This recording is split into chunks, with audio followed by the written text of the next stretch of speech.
ওই দেখো ভাইরাল শিশু চিন্তিত মনে পুলিশের পোশাক পরে বসে আছে, চলো কিছু জিজ্ঞাসা করি। ডিউটি ছেড়ে চিন্তিত মনে বসে কেন? কি আর করব, সামনে পুজো, তাই বাড়ির জন্য চিন্তা হচ্ছে। একটা কথা কি জানেন, পাবলিকের নজরে পুলিশ খারাপ, কিন্তু পুলিশের মনের কষ্ট কেউ জানে না। পূজাতে প্রত্যেক মানুষ তার পরিবারের সাথে, স্ত্রী ও সন্তানের সঙ্গে পুজোতে ঘুরতে যাবে, আনন্দ করবে।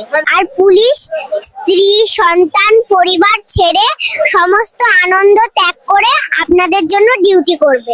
উৎসবে পুলিশের না আছে ছুটি, না আছে আনন্দ, না আছে পরিবার, শুধু ডিউটি আর ডিউটি।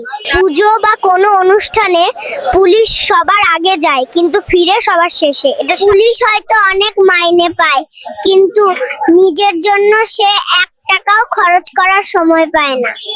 এই পুলিশের জন্যই আপনারা নিশ্চিন্তে রাতে ঘুমাতে পারেন, রাস্তাঘাটে চলাচল করতে পারেন। অ্যাক্সিডেন্ট হলে পুলিশ আপনার পাশে এসে দাঁড়ায়, কিন্তু পুলিশ বিপদে পড়লে পাশে কেউ থাকে না। তাই পাবলিককে একটা কথা বলতে চাই, পুলিশ সম্পর্কে আপনার মানসিকতা পরিবর্তন করুন। এসো আমরা পুলিশ ও সচেতন নাগরিকদের নিয়ে একটি অপরাধমুক্ত সুস্থ সমাজ গড়ি।